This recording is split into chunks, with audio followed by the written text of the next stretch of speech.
നമസ്കാരം, ജന്മഭൂമിയിലേക്ക് സ്വാഗതം.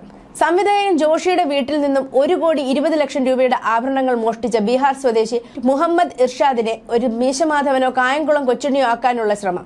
താൻ മോഷ്ടിക്കുന്ന വസ്തുക്കൾ സ്വന്തം നാട്ടിലെ ജനകീയ ആവശ്യങ്ങൾക്ക് നൽകുമെന്ന മുഹമ്മദ് ഇർഷാദിന്റെ മൊഴിയാണ് കള്ളനെ കായംകുളം കൊച്ചുണ്ണിയാക്കാനും ഇംഗ്ലീഷിലെ റോബിൻഹുഡായും മീശമാധവനായും ഒക്കെ അവതരിപ്പിക്കുന്നത്.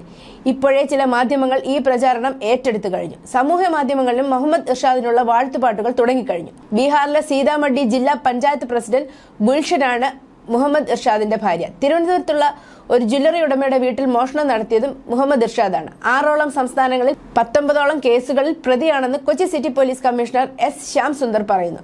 സംഭവം നടന്ന് 15 മണിക്കൂറിനകം തന്നെ കള്ളനെ പിടിക്കാനായത് പോലീസിന്റെ അഭിമാന നേട്ടമാണെന്നും കൊച്ചി സിറ്റി പോലീസ് കമ്മീഷണർ വ്യക്തമാക്കി. ഇതിൽ മംഗളൂർ പോലീസ് നൽകിയ സഹായഹസ്തവും പ്രതിയെ പിടിക്കാൻ സഹായകരമായി. ജോഷിയുടെ വീട്ടിൽ നിന്നും നഷ്ടമായ മുഴുവൻ ആഭരണങ്ങളും കണ്ടെത്തി. ഇനിയിപ്പോൾ കേരളത്തിലെ കമ്മ്യൂണിസ്റ്റുകാരും മറ്റും ഈ കായംകുളം കൊച്ചുണ്ണിക്ക് വാഴ്ത്തുപാട്ടായി ഇറങ്ങുമോ എന്ന ഭയത്തിലാണ് പോലീസ്.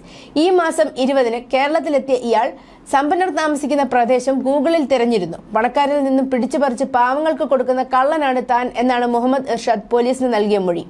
ഇങ്ങനെയെങ്കിൽ ഇനി പാവങ്ങളുടെ പാർട്ടി ഈ കായംകുളം കൊച്ചുണ്ണിയെ സപ്പോർട്ട് ചെയ്യുമോ? ആരെങ്കിലും പ്രതിക്ക് നാട് വിടാനടക്കം സഹായം നൽകിയോ എന്നതും പോലീസ് അന്വേഷിക്കുന്നുണ്ട്. പ്രതിയെ പിടികൂടുന്നതിന് കർണാടക പോലീസും തങ്ങളെ ഏറെ സഹായിച്ചുവെന്ന് കേരള പോലീസ് പറയുന്നു. രമൺ ഗുപ്ത IPS ആണ് കർണാടകയിലെ കാര്യങ്ങൾ കോർഡിനേറ്റ് ചെയ്തതെന്നും അന്വേഷണ സംഘം പറയുന്നു. പ്രതി മുംബൈയിലേക്കുള്ള യാത്രയിലിരിക്കെയാണ് പിടിയിലാകുന്നത്. News desk, Janmabhumi.